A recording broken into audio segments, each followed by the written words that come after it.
Well, hello everyone. It's not quite midnight yet. I think it's around 11:15. But you're here with us for the inaugural episode of our podcast, live stream, media experience, Midnight Makgeolli.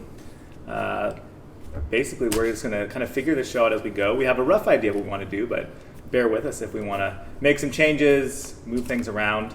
But yeah, basically what we're here to do is create a place where we can talk about topics related to being an expat in Korea, Korea in general, and just stuff that we're interested in. There may be some kind of random topics thrown in there.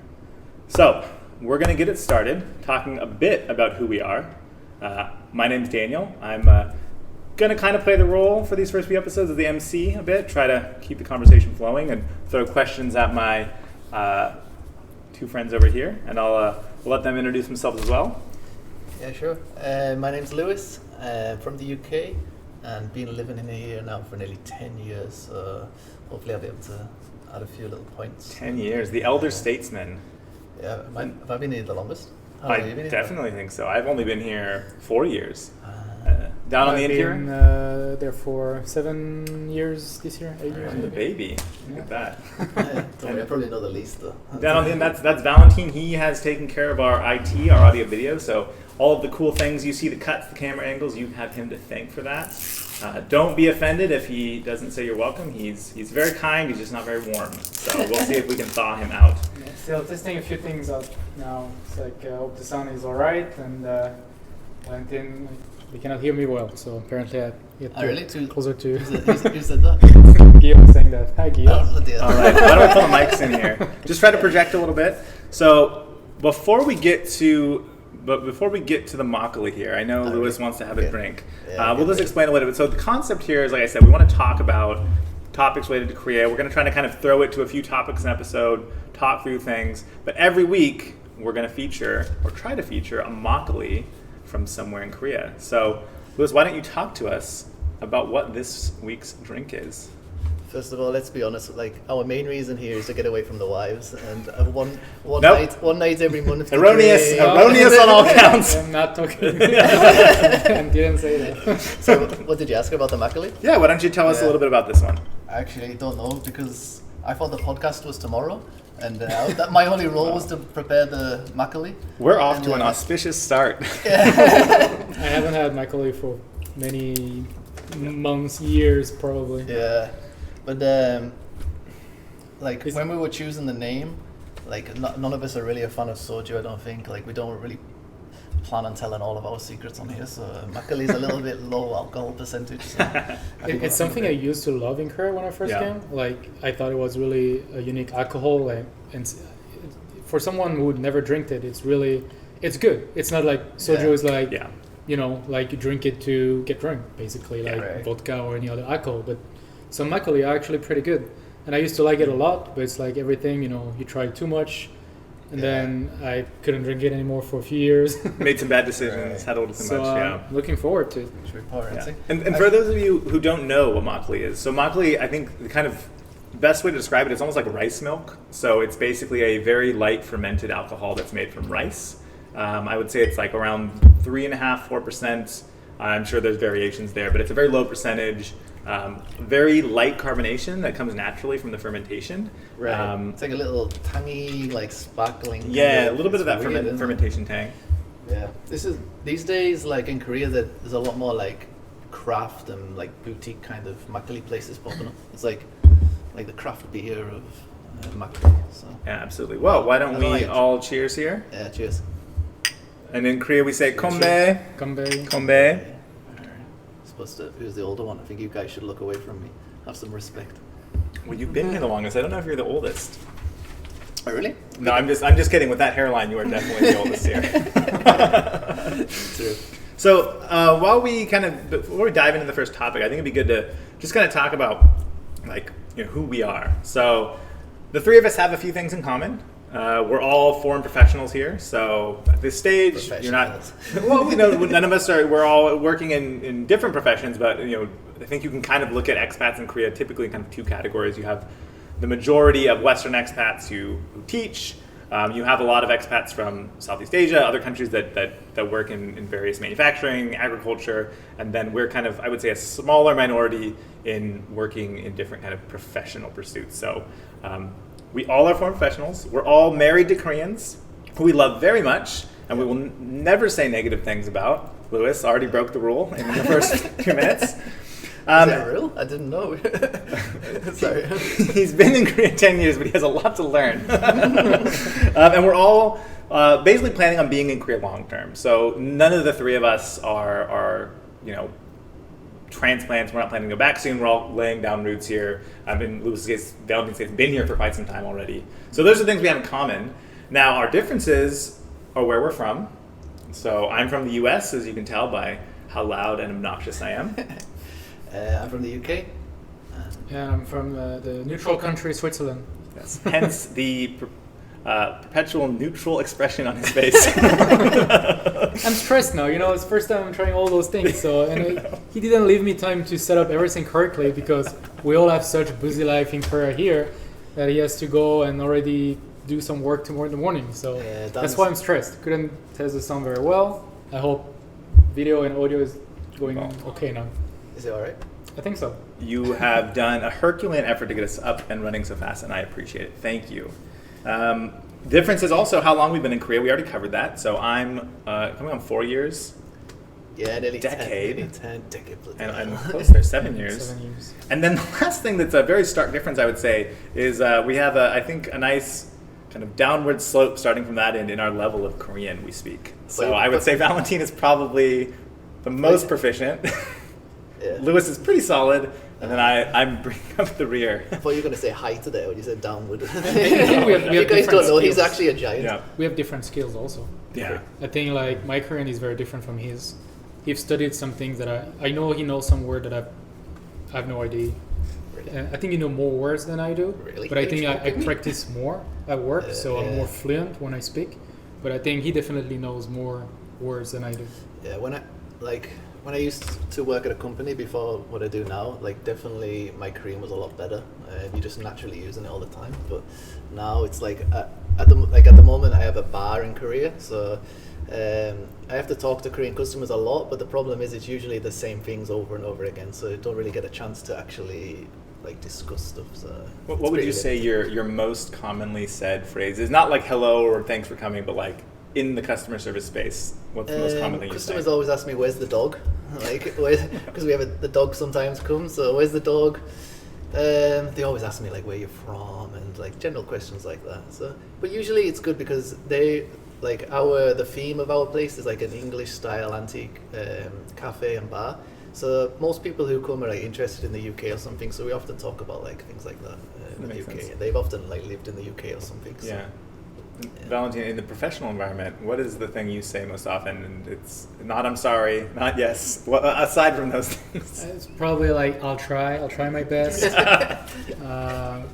Things like not saying sorry. I think we say sorry very often. Yeah. Usually I think I'll try my best. And it's always the same. I don't want to swear here. Same crap all day long. Yeah. That's why also I think my Korean's better is because we always say the same things at work. It's always a repetition of the same sentences. And also my work, I work in IT development stuff, coding, engineering. Yeah. So a lot of the words, a lot of the English words design is design in Korean, all those, the Konglish, plenty of them in my work. So it's easier for us to communicate, And between developers, we also understand each other. It's another language. Yeah. That we're You just speaking, talk in binary, right? Pretty much. Yeah. All right. Well, how about you explain what you do over here then? Oh no, I'm the host. I'm an enigma. Right. I'm just kidding. Yeah, of course.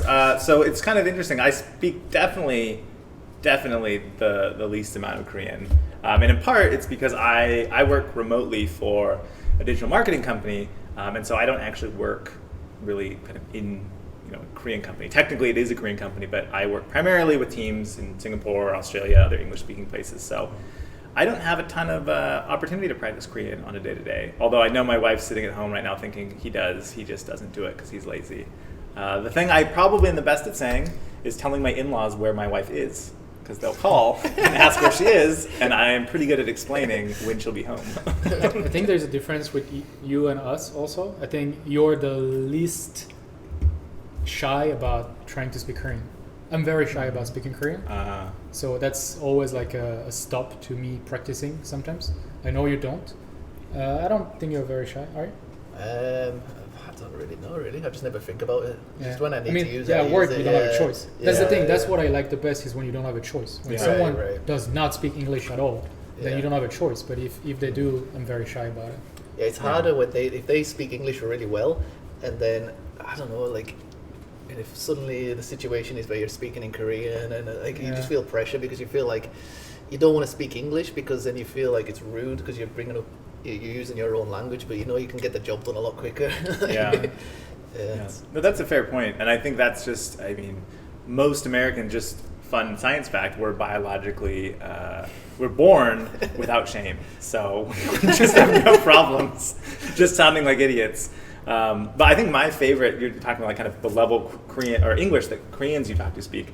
My favorite's when they speak, when friends and family members, they speak just enough English right, where you have to kind of switch back and forth with each other. Yeah, so yeah. the only way to have one full conversation is for you to both Right. stretch the limits of what you know. I think that's kind of the best. Because sometimes if you don't know a word, and then like they often have a pretty good vocabulary. Most Koreans Yeah. have like studied a lot of English, so if you say that word in English, they'll able to get the context and then like understand what you're saying. So Yeah, that's- definitely. I do think that, like, from a multilingual standpoint, we're at a disadvantage because you're British, Easy. I'm American, we only learn English in Right. school.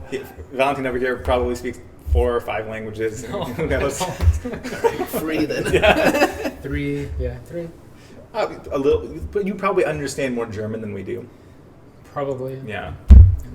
Yeah, it's kind of I don't know. It's one of the biggest regrets for me not like learning another language properly, and with Korean now I'm like over 30. I mean, even trying to remember one word is like bloody hard. Like it's really No, difficult. it's really difficult. Yeah. I try to use It's that argument embarrassing. with Yeji, my wife, and she just has learned Japanese in the last few years, so Really? she's the same age as me. I'll be like, oh, well, over 30, it's hard to learn a language. She's over there, checked off Japanese, learning French. It's like, well, okay. Thanks for making me look like an idiot. On the note, actually, of wives, because I'm assuming this will tie in here, why don't we talk today a little bit about why we all became expats? I think that might be a good intro to the show here, where the theme of the show is we're from different countries, we live overseas, but all of us, I think, have a slightly different way of how we get here. So maybe we can start there. I'm curious. Let's talk about why did we choose to settle in Korea? Why don't you lead us off, Valentine? Okay, I'll start because actually I meant to also introduce the show a little bit. Like, I'm gonna talk about why I settled in Korea, but also I wanted to explain a little bit why we're doing this. Like, I didn't have the chance yet to do it, but well, we are in my bar here. I own a bar like he does. I also have a work full time, so I'm, balancing the 2 jobs at the moment for Free different things now. reasons. What? 3 things now. 3 things now. So yeah, it's a good opportunity to have a place to record. Like, it's not every day that we have some space like this, and I wanted to do that for a very long time, to be honest. Making some videos about Korea, because I think it's such a unique experience to live in another country that you want to share that with other people. The problem is, it's awkward to do it, and I've seen like many other like foreigners YouTube, Twitch videos about Korea, and it's always, I don't know, sometimes cheesy, and I hope we're not gonna get cheesy here. I hope we're gonna have something that people enjoy and like some useful information. I'm not here to be like, also I don't want to criticize like the Korean culture, or the goal is here to understand the culture more, and also to maybe make people want to come to Korea. And I know a lot of people want to come to Korea these days, actually, whether it's to teach English or mainly teach English. A lot of people think that there are a lot of opportunities in Korea, which there are, but also a lot of people have misconception about how hard it is to live in a country Long term. Yeah. in Korea, in Asia. Asia is like totally different from European or American culture. I mean, Korean will say the same thing about us. It's like a complete flip.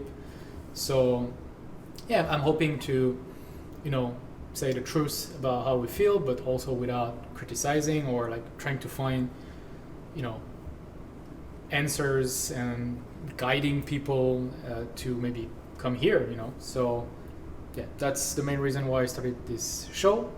And then why did I come to Korea? Please. Well, that's a very big question that I could talk about this for a very long time, and there's a big story. But mainly, I'd say that I never felt really like I was blending in my own country, which is weird.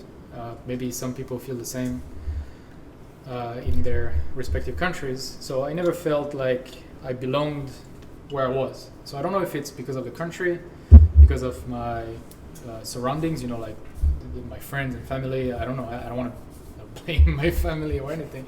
But I don't know. I just didn't feel like I was fitting there. So I knew that I wanted to at least try to live somewhere else. I was really young when I took the decision, to be honest. And looking back, it was maybe a little bit childish, and also I didn't think about it much. I was like, I just want to get out of the country, you know, and whether it's good or not, let's see. Finger crossed. And I don't think that's something I would recommend now to people wanting to, you know, change their life. It's a big life change. And you never know if it's for like a year or two as a exchange student, Right. you know, why not? But I knew it was more than that. And I took it very lightly, I think, at first. Worked out, you know, been living here for 8 years, so. You also plan to stay here pretty much like for a long term, isn't it? You don't really see yourself anywhere else, you said. Yeah. I'm very happy. I never really thought about moving back. It actually scares me to think about moving back sometimes. Yeah, it does. Yeah, I know what you mean. The longer you live here, the more scary it is to feel like to move back, and just the whole process is. Yeah.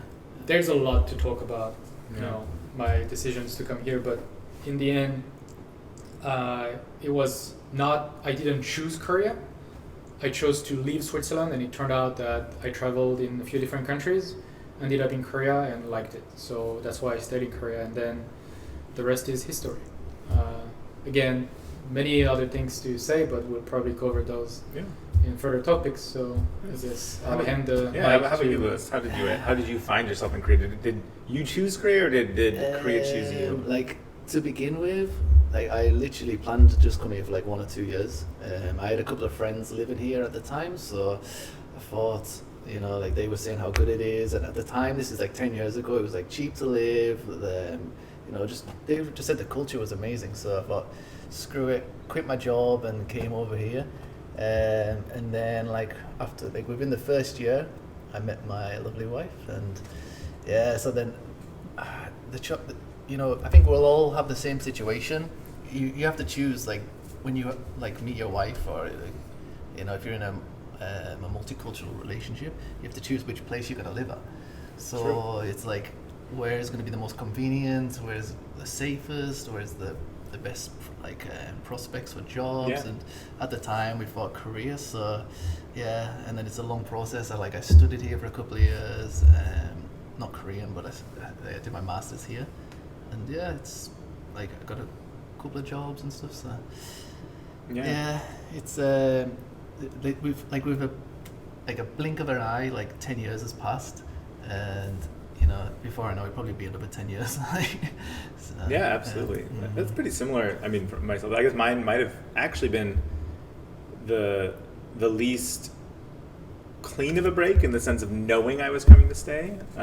So my wife, also Korean, we met while I was here, but I was just on vacation, and kind of long dating story aside, we ended up dating and then getting married, and initially we settled down in the U.S.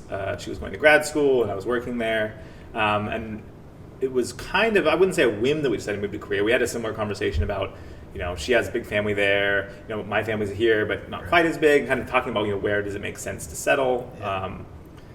And really, I think we had talked about the U.S. And very initially, the idea was, okay, we can go to Korea. I was working remotely, and Korea was cheaper cost of living than the Bay Area. And I think when we first decided to move, our plan was on paper to stay for just a few years, save up a down payment. I think maybe secretly we both kind of knew it was like more like a trial. Like, let's see how we like it. And she knew she would love it because she's from here. And I think within the first 6 months, first year, the conversations with my family in America went from being like, when are you coming back, to like, maybe not so much. And now it's, I think everyone's come to terms. It's just kind of like the thought of going back is scary because, I'm from the US. California's a nice place, but Korea's very far ahead on a lot of things in terms of like, compared to America with healthcare, public infrastructure, public safety. There's just so many things about it that it's like, it would be a step down to go back to the US. And then it is,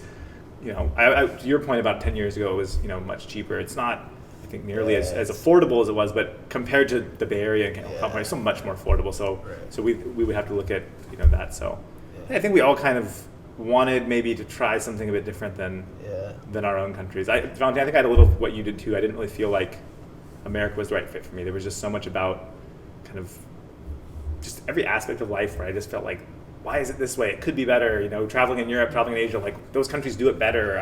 Why am I living in a place that does all these things poorly, like healthcare and education and stuff, when I could just, I have the ability to be married to someone from another culture. We could just go to her culture and solve the problems. I don't know about you, but when I go back to my home place now, I get like reverse culture shock. Like it takes me a few days to like get adjusted to being back home. Just definitely, it's weird. Like and I have no idea about like who's famous or any famous singers or TV stuff like back home. I'm like, I just live in a bubble. I'm gonna blow your mind here. There's this thing. It's called the internet, and you can actually get information about. All over the world in one place on your computer. But still, we do live in a bubble. Yeah. I mean, I don't follow the news so much as I used to do back home. Yeah. And I don't follow the news in Korea so much either because I know unless I get a resident visa or something, we cannot vote. Yeah. So, the whole political scene, I mean, we watch it from far, but I mean, I'm never really, I don't know who ran for mayor like last time, in Seoul. I mean, you see the stories, but I'm not really into it. Sure. So, we live in a bubble, like from our own country and here too. Like we are just we're making a new bubble, a new life. Yeah. It's very, very special. I know, like when I'm like just on the streets or on the bus or something. Like we talked earlier about like the language ability and stuff. And my Korean is actually pretty terrible. So like I can just switch off. I just turn a little switch in my brain and just like I'm not gonna try to even understand anyone. And I can just go through the day just in my little own world, not listening to people, not understanding. And you can pretend anything. Also. Sometimes when you see someone wants to talk to you, you're not in a good day. You don't want to speak. In the elevator or something. So. Sorry. Or the taxi driver, sorry, taxi driver always want to talk to you. That's one thing if you come here as a foreigner one day. Your first taxi ride will be like, where are you from? And they never talk to me anymore at all. Like, I don't think I've been talked. I don't know whether I just have a miserable face or something, but they never talk to me. Like grumpy face, maybe scares them. There's even more foolproof way of avoiding those conversations. Just don't speak very good Korean, and then you're being authentic when you say, "I'm so sorry, I don't speak Korean." I guess it depends also where you're taking the taxi and what hour. If it's like after night drinking out with your friends and very popular area, like those taxi drivers are used to hunt those places down. Scam the foreigners. Scam the foreigners. Yeah.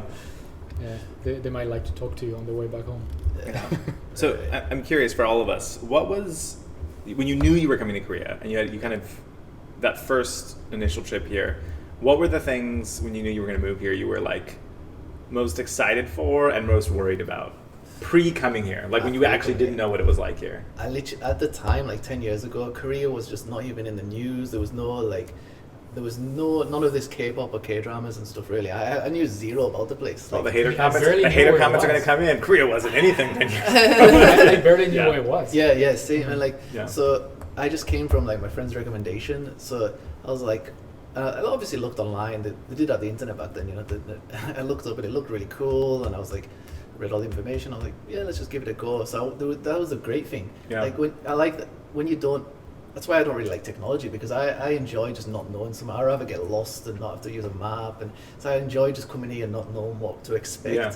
Like I remember they dropped me off. I got the airport bus, and they dropped me off in this random street on Suwon, and I was just like I wasn't like just standing there, and then this woman pulled up in the car and said, "Lewis," and I was like, "Yeah." And I just got in this car, and then she took me to the school. Like they didn't pick me up at the airport or like send me a taxi. It was just, I enjoyed that. Like so no expectations. Then Pretty that much, first yeah. year, you had low expectations. Above, did it exceed? Were you satisfied? Yeah, definitely. I mean, like, if you're coming here for like 1 or 2 years, it's a brilliant place. Like, when you're younger, if you want to come here and have a good time, like the nightlife's great. Like, not during at the moment, but like, you know, food, just everything's good. The culture, the people are awesome. So like, you can have a great time, obviously, but short term to long term is different. Yeah. You know. I got to say, on that note too, though, one thing I want to make a comment to, and I know we'll dive into this in another episode, but I think we need to talk at some point about something that bothers me now as a foreigner who wants to be here long term is there's kind of these two mentalities, and sometimes you get those really young, fresh out of college, they come to Korea and like treat it like an amusement park. There's kind of this feeling of like, oh, it's just a place for fun. People don't actually, and you get kind of this. I don't know this. Old bastard. No, it's not that. It's more like getting really frustrated and angry at aspects of Korean culture where it's like it's not an amusement park. It's a country with people and a history. It's just like respect it a little bit, and then having a good time's one thing, but it's the kind of having a good time and treating it just like your home country.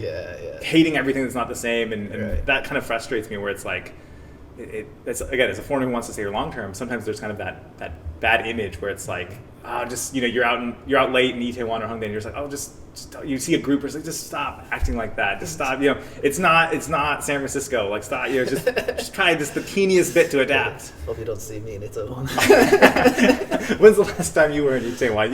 You don't have time for that. I know, it's been a while now with Corona. It's been nearly 2 years. I think the last time could have been like during the World Cup, so that's like 2 years ago. It's ages ago, years ago. I've been there for dinner and stuff. But what about you? Before you came, what were you? Did you have like any expectations? Well, like I said, I knew almost nothing about Korea, to be honest. Very ashamed. I think if back then someone would have asked me to pinpoint South Korea in a map, I would have been terrible. I knew it was like in Southeast Asia, but Japan or Korea for me was very similar. And I never. Jesus. The hater comments are rolling in. There's some distance between your. Geographically. Thank you. That's not I get what you mean, though. No, I get what you mean. That's not what I meant at all. I get what you mean, where like a lot of for the West, 10, 15 years ago, it's no secret that Japanese culture penetrated the West much sooner and much more thoroughly. And so I think there was this idea that kind of like... The reason why I say that too is, to be frank, in Europe, like a lot of people, they think about Asia, it's Japan. And a lot of Europeans, they have the fantasy to live in Japan. It's Japan, like the Japanese culture is really big with manga and anime. So, I think a lot of Europeans, a lot of my friends wanted to travel to Japan when I was in high school. But South Korea, you never heard of that before. And now I know with K-pop, it's becoming way more popular. Totally and changed. Some young people wants to come to Korea. Actually, never lived. I never felt that because now we live in Korea, right? So I don't know how popular Korea became back in our countries. That's something that I wonder these days. I'm always curious, like. Yeah, but the exact same thing. Like, the people in my small town know about, like, and even if I do hear something about Korea back home, I'm like, is it because I am living in Korea now that I hear those things, or I didn't pay attention of it before? Yeah. But I think definitely it became more popular, and I think, you guys tell us in the chat if anyone is here living in Europe. Can tell us what do they think about Korea and what do they know about Korea. But I knew very little, so almost no expectations. And reality was anyway. You cannot be disappointed when you have no expectations. So, definitely I had some culture shock when I came here, but mostly overall was a very positive experience, and I'm very happy I came here. So, but not many expectations, I would say. I remember when I first came. Like, within a month, I was sitting at a bar and at the TV, just like this, and I was at the bar looking at the TV screen. And the song that was on was Gangnam Style by Psy. It was the first time I'd heard it. This was like early August, I think. And I was like, watched it once. I was like, it's quite catchy. It's quite good. And then, literally, I think I messaged my friend at home and I said, this song's going to be popular, like around, it's going to boom. Like, 'cause it was just starting in Korea, everyone was talking about it, but it hadn't really spread across the world. And I think that was like one of the first things, like non-political, or where like the media like really spread around the world. Like you secretly trying to tell people that you knew. He called it. I'll find the message. I'll find the message. I had a similar experience with that. Because I was in Switzerland, I was working for international schools, and there were some Korean students. Yeah. And I remember, I don't know, I was like very young at the time. It was a very long time ago, more than 10 years, I think. 2012. 2012. Yeah. Anyway, so I remember the students were talking about this, the Korean students in the school, and I told my friends, listen to that song, it's really catchy. And I didn't know nothing about Korea at the time. I just, they told me, they made me listen to the song. And my friends were like, it's weird, like the clip is weird, like the song is a little bit weird. Right. And then, spread like weeks later, it was like so crazy. That would make sense that it spread. It was an earworm. The strangest thing that spread that I saw in America that was a shock when I went back is like last year, I went back and I saw on TV, the US now has the variety show Masked Singer. Yeah. And it's huge. It's like on its 7th season. And I was like, for all the things to like there's nothing wrong with that show at all, but it's just like, to me, I'm just like, of all the shows to like of all the variety shows that there are in Korea, that would not have been the one I would have picked out to become really popular in the US. Yeah, I think in the UK they have it too. Like, well, this must be a few years ago. That show just gives me like bad memories, because for 6 months I lived with my in-laws after we got married. Yeah. And I used to remember, like, I had no money, like we were skint, like just, so on a Saturday night I'll be sitting in there, me, in-laws and wife on a Saturday night watching that show, and I'm just like, I don't know, crying inside. It was depressing because I didn't know who anyone was. I want to bookmark this spot in the video, Valen. Can you cut me a soundbite? Lewis saying, "Bad memories. I lived with my in-laws for 6 months." I'm gonna make that my text alert. He's playing a risky game here. He is. He's walking on the edge. Okay, I think let's wrap up this kind of topic with. I have a question for each of you. I think this would be useful. There's a question from the chat also. Bring it. Let's see if it's similar to yours. But I agree we should wrap up with this topic, and maybe we can have a quick break after to just reorganize a few things. And so Victor was asking in the chat what would be the top 3 advantages of living in Korea. Sure. I think one, honestly, as an adult. And it's a kind of a funny one, but I would say like making friends, because in the adult world, I think when you're in your home country, like you kind of fall into that routine of like your friends are your friends you've known. Meeting new people can be difficult. True. It's just people you work with, or maybe you have a hobby. And I think there's something about being an expat, especially in like a country like Korea, where there's a very clear division between Koreans and Westerners. It's very obvious who's an expat. There's kind of like this. It's like a pressure cooker, like you can meet someone, have something in common, and you can kind of very quickly form a friendship because you already have this shared experience of that we're both expats here, and that's one for me. On the same token is, like, for me, I love playing sports, and there's just tons of expat sports leagues. Again, it's just like this like pressure cooker of like we want a place to hang out, and so there's really well organized clubs and sports teams and stuff, and it's just much easier to find like a competitive, well-organized league for me here than it was in California, because there it's just kind of a hodgepodge.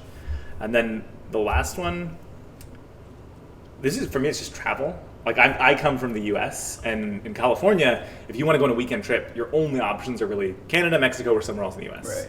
Yeah. There's not a lot of diversity. Where in Korea, Japan is an hour and a half, 2 hours away. Taiwan's right there. You have China. You have all of Southeast Asia. You kind of have. You can take a 4-day trip, 3-day trip, and you can reach a lot of pretty diverse destinations. Yeah, there's so many different places you can go, isn't it? Like it's 3 or 4 hours you can be in Vietnam and Thailand as well. You miss that? Don't have that in the UK? Yeah, true. What are your 3? Nobody wants us though. Yeah, what are your 3 though? What are your 3? Is it free advantages of living in Korea? Yeah. My God, put me in the spot. You want to start? Yeah, go on then. I have to think a bit more. Man, you really just digging that hole deeper. The first one, super easy, is that every foreigner tell about this. I think the first few weeks they're in Korea, it's like how safe Korea is. Oh, Jesus, that was the only one. That was the only one. You took it. That's all. Yeah. So he didn't mention it, so that's his. But that's definitely my top one. Like safety is really important. Definitely. Like, walking on the street at night, not looking behind your back, is priceless. I mean, absolutely. and for our wives, right? You don't feel uncomfortable. Like my wife goes out with her friends. Yeah. I'm not worried that she's coming home alone after drinking. Like there's just no concern. You're not worried about your wife. Exactly. Right? So definitely top totally one. different. Second, I would say it's maybe a little bit similar to what you said about sports. The cultural diversity, like the richness of the cultural scene. You know, like I come from a very small town in Switzerland, so it's hard to compare city and also countryside. Yeah.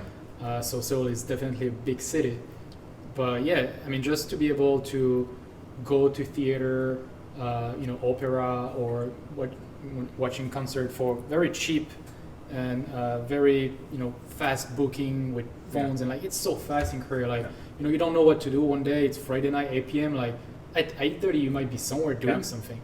Not now because of Corona, but things happen so fast here and it's so rich. There's so I would say on that note for the cultural stuff, I love also that people kind of more so maybe than in even San Francisco or where I'm from, the bigger cities, lean into it being an event.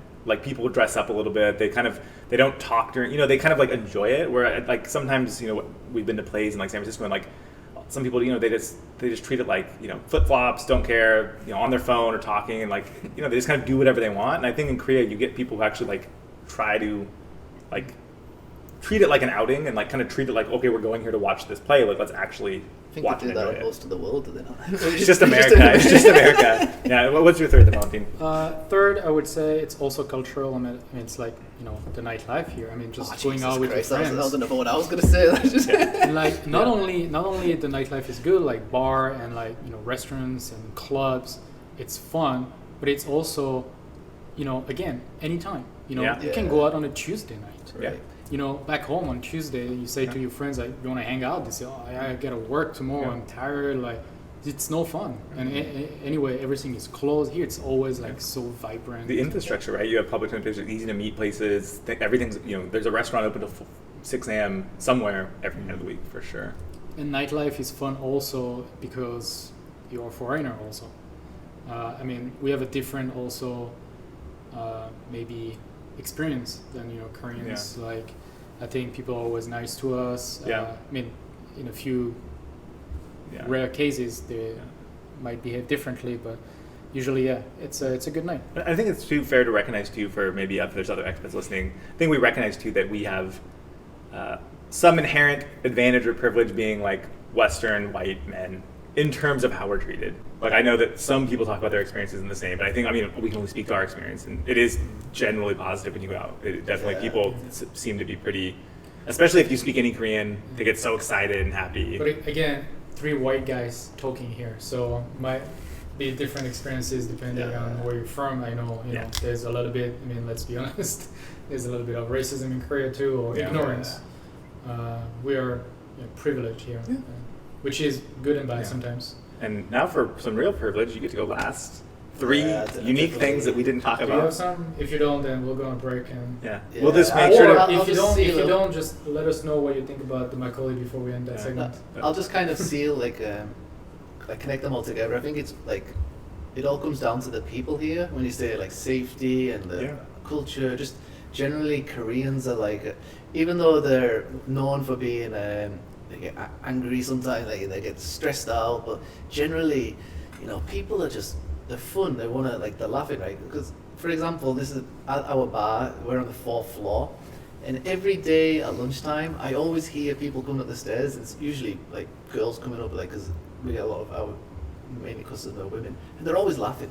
Yeah. They're always, they're on their lunchtime, and they're always laughing and joking, and I can hear them coming up, and people here, even though they're super busy, when they have a little bit of time, they have fun. Yep. They do sports or whatever. Yeah, they're really, they're good people. There's not low crime here. It's because they have good morals. It's not just young people either, too. I think one of the most shocking things for me is seeing all ages, up to 60s, 70s, groups of friends in their 70s at the park laughing, and it's right. And it was so shocking to me as an American, where it's the elderly people here you see out, they're acting like teenagers still in a lot of cases, pushing each other and joking around, and it's just they're now I kind of started to look at my own culture in America, why are this kind of stuffiness of the generations, where here you do get so much conflict and people are angry. You have to act a certain way, and it's just it was so funny to see a group of mid 60 to 70-year-old, ajumas, older women, joking and laughing and like acting how I act with my friends at 30. And I'm like, wow, that's so cool that there's still this love of life and this kind of like this happiness. Yeah, that's cool. Yeah, so should we go on a little break? Yeah, We've let's been take on it. for already 45 minutes, so let's take a 5-minute break, and I'll get some more we'll be Makgeolli. back with some more entertaining content. Sure. Great. We're going to shift now to what we call kind of a mid-segment break. So a little lighter exercise. This is going to be an ongoing trend, hopefully, if you like it. What we're going to do now is play a round of Is It Good? So this game is simple.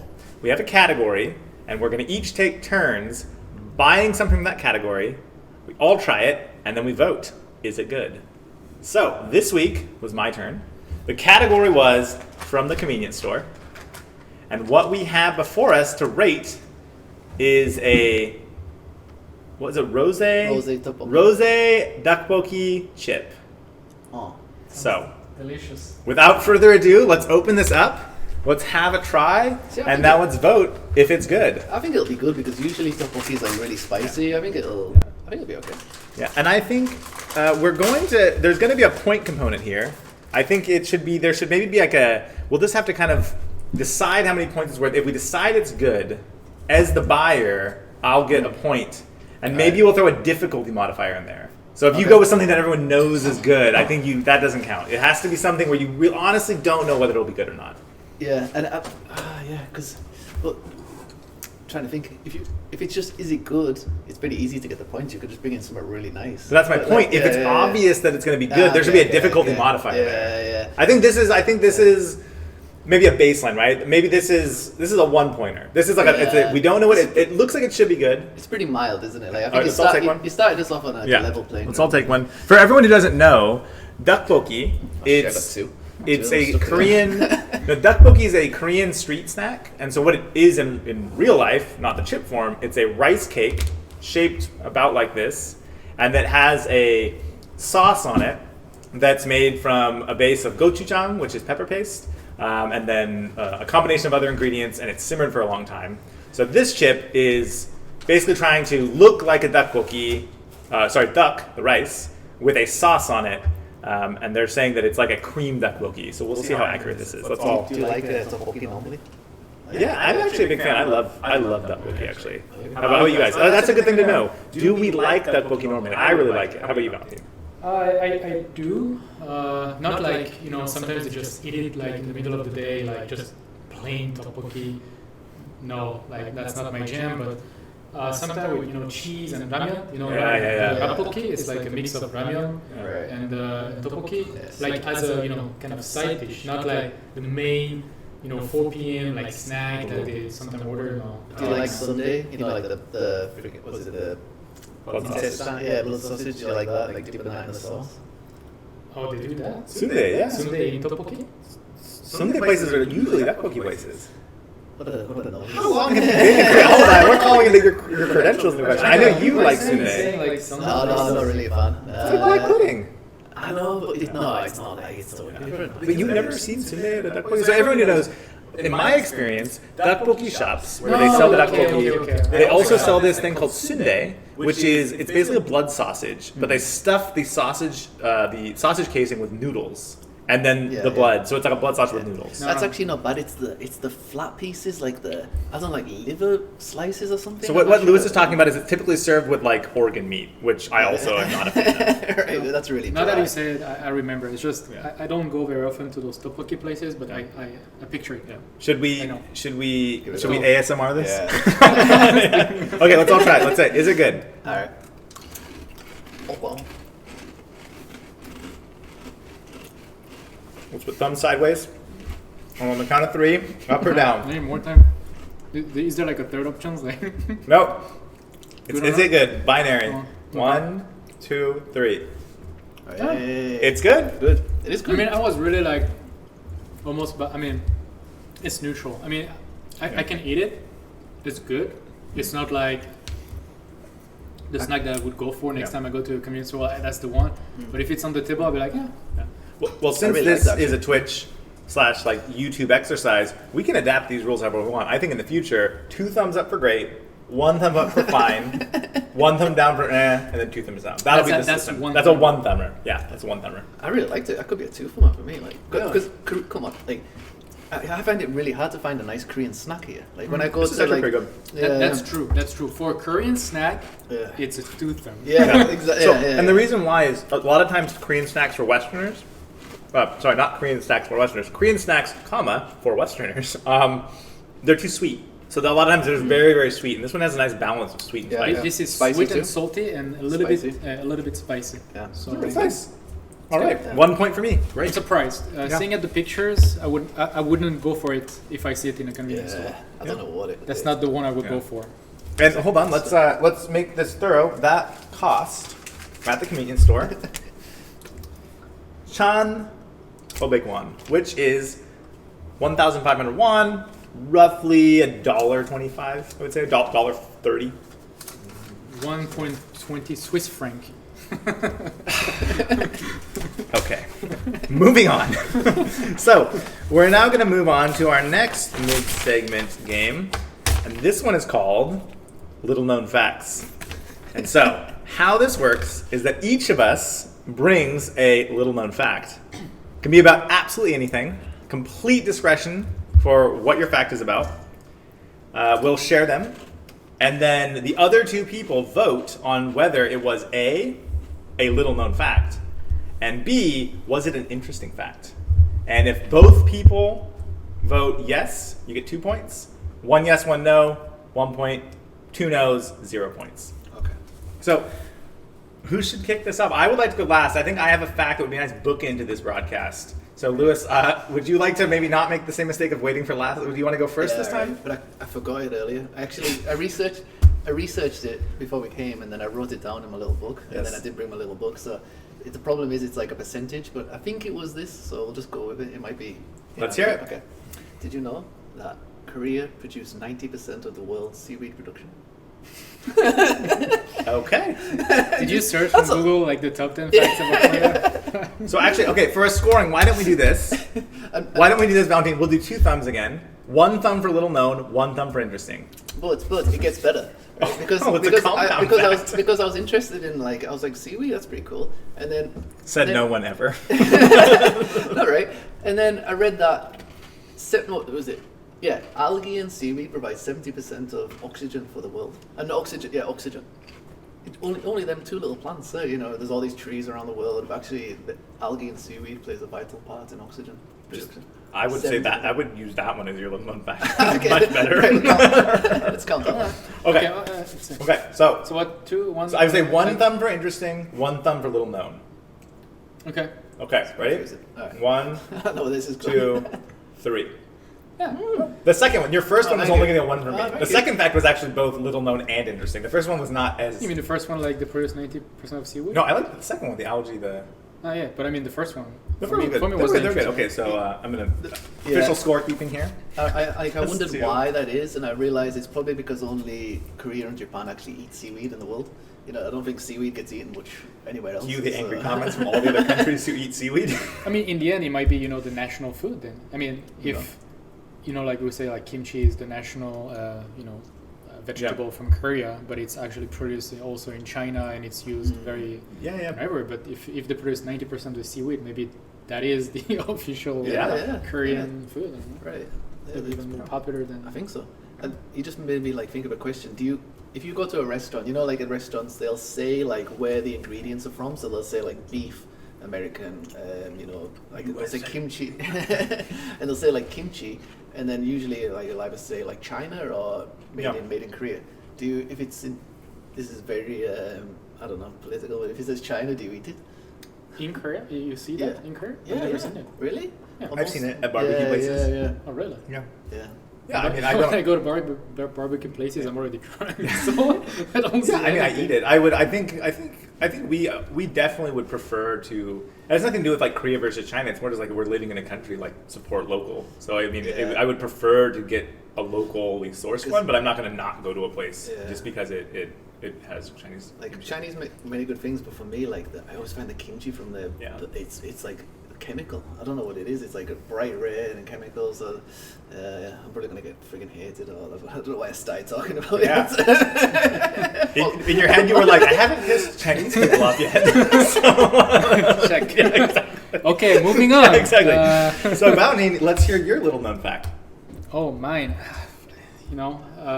Okay, that's probably not an interesting fact for you guys. I mean, I guess you guys know. I mean, we've all been in Korea for a long time, but that might be an interesting fact for viewers, especially people who didn't come to Korea or people who arrived in Korea recently. I know that's something that I learned a few months after I was in Korea. I've heard that from Korea, and I thought, oh, that's an interesting story. You know, budae-jjigae, which is a soup with some sausages and spam and meat in it. Where does it come from? What does it mean? Do you know? You know, right? Budae-jjigae comes from like yes. when the U.S. Army were here, right? Army Okay. stew. Okay. Then I knew you guys know, but that's the first thing that came to my mind. Where one of the things that I've learned in Korea that I thought was interesting. So budae-jjigae is the origin. Like it means like budae is like an army, a troop. How do we say a battalion? I forgot in English. Battalion, sure. Unit. Budae, a unit, and jjigae is the current word for soup. So that was invented after the war in I'm not gonna say a specific year because I might get it wrong, but it was after the war, and when Koreans didn't have there was like a huge like economic crisis. I mean, after war is really hard, Right. and Koreans army they had a lot of too much food, too much like meat, like leftover meat from canned meat from the army, and they were like throwing from the military base to some Koreans citizens those meat, and they had to make something out of it. So that's where the budae-jjigae comes from, and it was invented at the time, and it's still very very popular these days. And it's so good actually. It's really, so good. Yeah, I really like it. Like I'm not really a fan of when food's too spicy, but budae-jjigae is just that perfect balance of like spice and meat. Oh, it's really good. Yeah, so I'm gonna lose because I know they knew it already, and it's not very interesting. But it would be interesting. So for, what is it again? So you give one if it was little known and one if it was interesting. All right. All right, 1, 2, 3. No, I think it qualifies. I think it's little known. He made a point. It's little known outside. I mean, and I when I heard it, I thought it was very interesting. I was like, all right. I was gonna sit there. So he gets 2. Apologies. Okay. I think just because I've been here that long, I've heard it. Yeah. So. I think next time go for the seaweed fact, didn't you? I didn't go on Google to search my facts. I just remember one of my personal story. That's something that I remembered from my past. Did a Korean tell you that? No. I'm surprised. They're normally proud of these things. I'm in the embarrassing. I realize. So my fact actually comes from a show I watched yesterday about Korea. Okay. And I realized I forgot one of the words that makes the fact. I'm just going to go for it anyway. I think it's interesting. It has to do, it's like half a fact. I'm going to fail at this. It has to do with the origin, a theory around the origin of the word 술, alcohol. Why do they call alcohol 술? Okay. And it has to do with makgeolli. All right. Oh. Yeah, and I honestly forget one of the words because I'm not very good at Korean. But I'll tell the story anyway because it is interesting. It's a theory, it's not confirmed, but the theory was a long time ago when people would make makgeolli at home, you put the rice in, the water, you ferment it, and when it ferments, it makes bubbles. And so people started to see in water the bubbles coming up. And I believe, and I might be wrong here, it was a compound word where they called it, the makgeolli, mul for water, and I think it was bul for fire. Because it looked like it was boiling without fire. And it was mulbul, which became like mulsul, which became sul. So it's a theory on why sul became... Again, I apologize there that the second half of that word, I had like a blank moment where I'm like, wait, I don't actually remember what the second word was. Because a lot of Korean words are made up from a few different... Yeah, exactly. So that's something actually in Korean, a lot of times you'll have words where the etymology is that it used to be a longer compound word and it got shortened. What the hell is etymology? Etymology is like the study of words and like lexicon. All right, okay. Please, Valerie, are you looking up to confirm what the second word is? Was it bul or is it a different word? Was it in here? That was the article I said. That was pretty interesting. I was gonna. Wasn't there? I don't think what is so. it talking about? No. Here, just Google So actually, and this is a fun fact about what if you are interested in Korea. Korean Netflix has actually been producing some interesting kind of cultural shows. So this is a fact my wife and I enjoy watching, like as many people I imagine do, food TV, like we're having dinner, watching a photo, and there's a really famous Korean entrepreneur, restaurateur named Baek Jong-won. And so he's really well known in Korea. Is he the cafe guy? He has the cafes, yeah. And so he has shows on Netflix now because he's kind of, he really makes popular and tries to like kind of bring attention to like regional and lesser known Korean cuisine and ingredients. During actually the pandemic, there was a case of in northern South Korea, so in Gangwon-do, one of the northern provinces, a bunch of potato farmers were really struggling. So he kind of shed light on, hey, everyone buy these potatoes. Right. And then all of a sudden those potatoes were sold out. So he's very influential. So he has a Netflix. I don't know if it's available outside of Korea. It may be because it has English subtitles. It's called Pig's Spirit. And so he basically talks about alcohol. And so the first episode he was talking about soju and different things, and they were sitting around drinking in the show. Yeah. And he tells a story about that's one of the theories on why they call. I bet he executed it a lot better. Much better, much more eloquent. But the fact is, basically, it was a compound word where it was mul. I think it was fire. Can you imagine if that's a really bad Korean bad word? Yeah. But that's my fact, and I throw myself at the mercy of the court for botching that so badly. So okay, I know where my vote is gonna go. Yeah, vote. Go, please. All right, get ready. 3, 2, 1. Yeah, I think. Actually, okay. I came in second. I'm all right with that. Actually, it's interesting where it came from. Like, I was, the article I sent you. I was going to follow up when we're talking about Makgeolli. Yeah. Like when I was, because to be honest, like we drink Makgeolli, but we don't really know, like you said, the theory behind it and where it comes from and stuff. So when I was researching a little bit earlier, and I sent you that article, was it 10 years ago? The Ministry of The Ministry of Food and something like that. They wanted to promote exports of Makgeolli around the world, so they got together like a group of different people in the industry, and they came up with the word. They wanted to give it a nickname. So what was the word? It was drunken rice, and they actually copyrighted that word, drunken rice. Just total just one of those words where it just does not really match it at all for that type of thing. But anyway, I don't think it was too much of a Didn't catch on too much. Drunken rice. I don't think. Do you want a glass of drunken rice? Yeah. Again, and because I think we can do this, Valentine, I don't want to throw this at you as an editing challenge, but when we post this video later, maybe I'll tell you what that word was. You can throw it up as a caption. With some AI, I'll change your voices and recreate this segment. Absolutely. Anyway, did you like the Makgeolli? Yeah. Okay.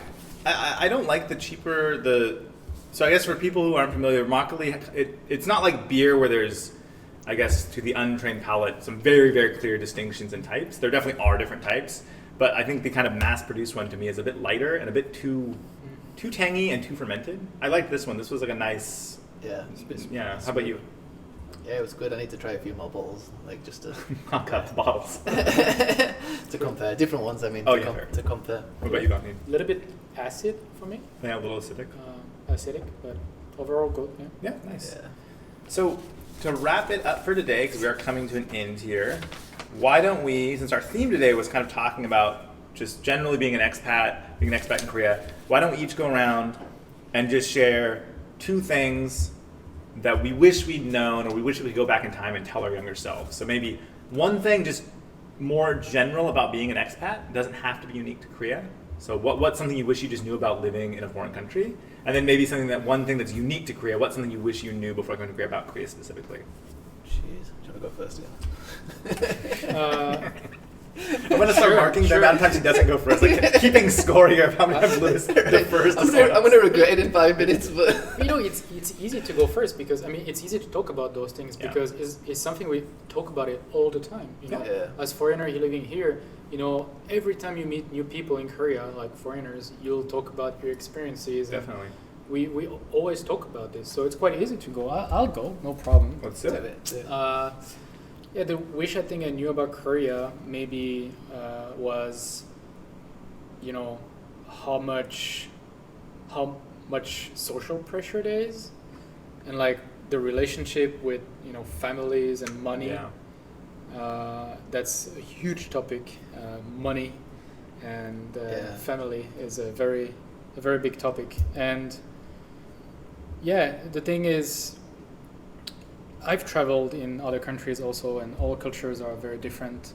And there's one thing a very smart, wise person told me before I started traveling. He said, there's one thing that you have to learn before going to any country is that you won't change them. And there is no point trying changing people. You know, as you know, you might disagree totally about some of view that Koreans have, and we think that we're better and our view is correct, and it might be right in some case. Like there's probably, you know, always evil and good, and there's always like a good balance, and you know, but who are we to judge? And you know, and even though he told me do not try to change them, you always try a little bit at first. Yeah. When you in the company, in the work environment, among your friends, with your wife, you try to, you know, splatter a little bit of your culture on the wall. Interesting analogy. Well, but it doesn't work, and you're gonna get hurt. You're gonna hurt other people. So maybe the word thing that I wish I knew before I came to Korea, not to hurt people too much, because I know I've hurt my girlfriend at the time, and some of my, you know, Korean colleague probably. Maybe I was disrespectful. So it's important, I think, to learn a little bit about the culture before you go, and knowing that you cannot change, and you are the one who have to adapt to the culture. 100%. But yeah, there are definitely things I wish I knew before, but that wouldn't have changed in my decision anyway. You know, absolutely. Even if someone had told me, you know, in Korea, family is really there's this weird relationship that we will probably talk more later. I'm sure you'll be talking more about that comment later tonight. I'll be like, yeah, whatever. I mean, I'll try by myself. I was always an advocate of, you know, I mean, everybody's like this. You don't want to trust other people's judgment. You just, I want to see it by myself. Sure. I want to see it with my own eyes. Sure. I want to experience it. So. Yeah, we know your stubbornness. And in a broader, you know, speaking of not only Korea but like being an expat, the bigger thing was I wish I knew that no matter how long you live in a country, and maybe that's only Korea, I don't know if that's the only country I lived for a very long time, but you'll never be one of them. And I know it's a little bit stronger in Korea, but I think it'll be true in any country anyway. Yeah. You need a visa, even if you marry. It's Switzerland is the same. I know you can have you can marry, and they'll have a better visa, they'll have a better social situation, but they'll never be a citizen. Right. And even if they're a citizen visa, you'll always feel like, you know, you're an expat, and that expat etiquette will always be on you. Like, and I think it's stronger in Korea, but that's probably in every country. Yeah. And I was maybe naive, and I thought that I would be able to overcome that at some point, but I don't think we will ever. We'll always be expat. Yeah. Yeah, I think that's fair, and I think, and just to clarify too, I think when we all talk about that, it's not anything inherent to Korea. I think it's just the structure of you have a very homogeneous society, a very unique language and alphabet. There's just, you know, there's no getting around. You can spot who's not ethnically Korean. I think, like Valentin said, you have similar in any country, and definitely a whole segment will be devoted probably to talking about the pros and cons of that. I think we probably have different views on whether that's a good or bad thing, and about that. Mm-hmm. What about you, Lewis? For what do you wish you knew? Are you going to go second? I think I'll start with I've got I've thought of two ideas. So I think if I start off with just being an expat in general, the hardest thing for me, which I didn't realize, would be what you're doing to your family and friends back home. You know, when you first go to wherever you are in the world, you're going for maybe 1 year, 6 months, and they know you're going to come back. But then the longer if you decide to what we've done is stay in Korea, it's just a long-term pain they have to go through being away from their son or their brother or sister or whatever it is like that. And for us, it's obviously hard, you're away from friends, but you know, it's your choice. Whereas For for sure. the family and stuff, they're like they have to accept it, and it's really tough. So Definitely. I really like I struggle with guilt about that at all, because especially because I'm an only child. So I always like feel like really bad knowing like my mom like so sometimes like we'll call and she'll get like emotional. I'm like it's you just feel awful about it, like it's really Yeah. tough, and especially with Corona the last 2 years, Definitely. not being able to go back. So well, next week I'm taking that big step and getting a flight home. So Oh, that's great. yeah, we'll just hopefully be okay. Clearly, I totally agree with that. So Yeah. you'd wish you knew how much you'd hurt people Definitely. living abroad. And how it I think for all of us we were a bit younger, and it was not on a whim, but it was kind of like, oh, we'll go, and we just kind of decided and ended up staying. Right. And it's like you don't really realize when you're, for me it was 28 or something, once you've been there, you start to think about like the future and like what is the next 10 years, like the next 20 years, and you're like, oh man, this is real. I'm actually only going to be going home like once or twice a year, and I would tell myself like, well, it's about the same.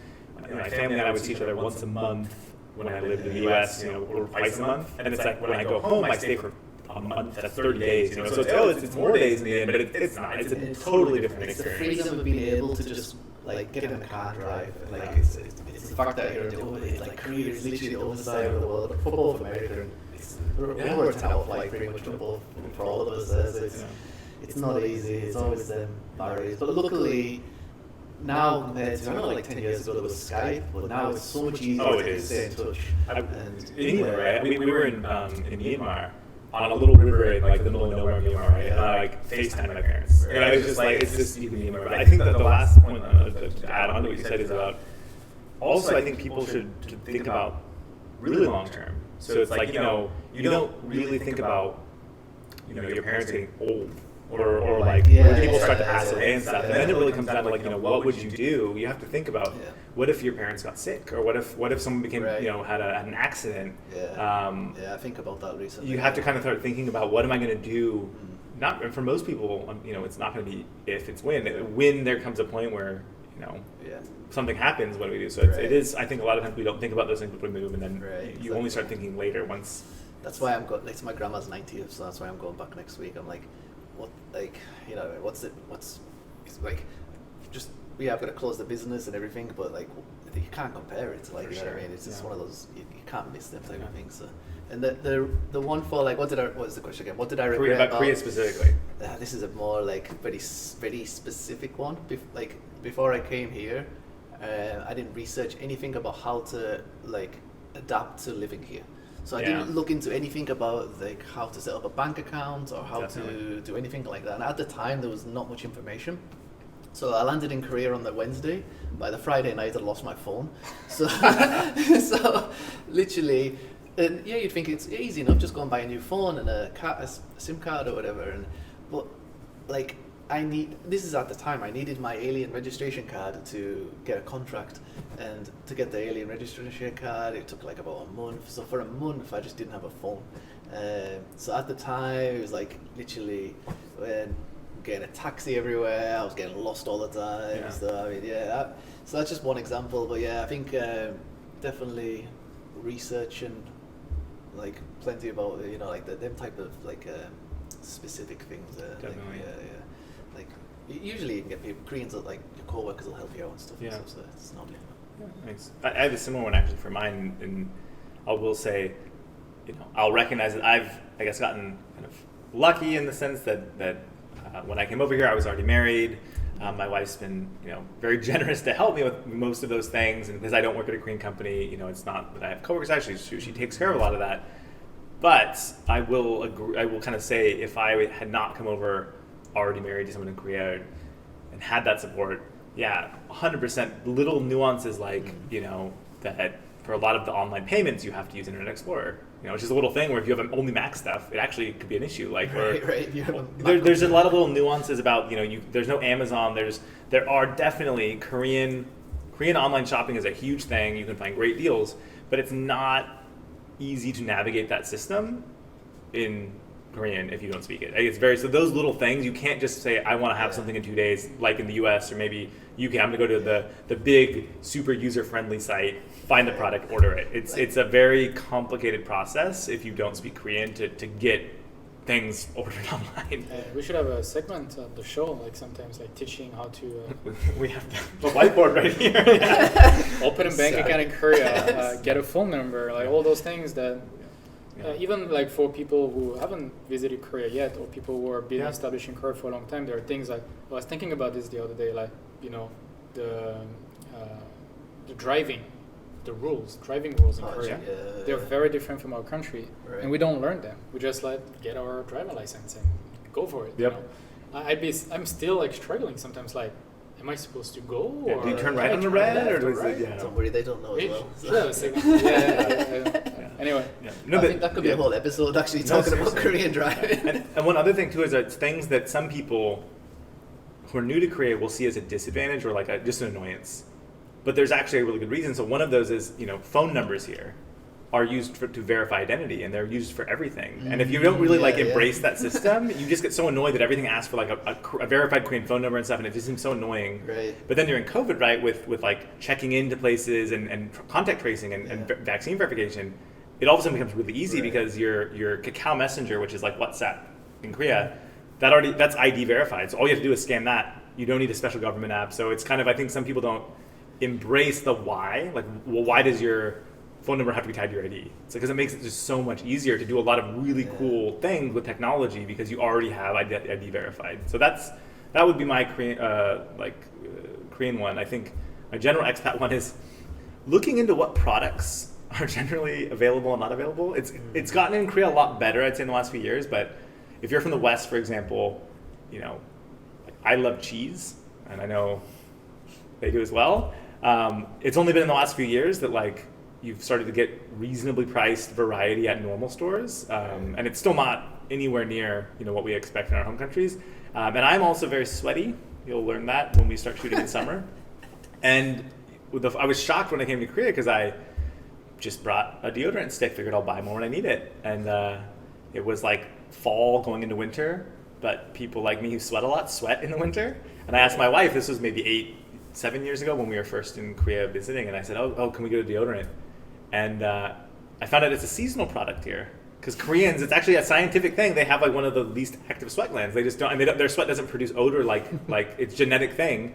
And so it's actually really difficult to find deodorant. And even today, it's a lot more expensive. So I now know, and I tell anyone who's planning to, if they ask for advice on moving to Korea, if you are a heavy user of deodorant, buy a year's supply in your own country and bring it, because it will just be you'll save so much money because it's super expensive, really expensive, and they're very small sticks.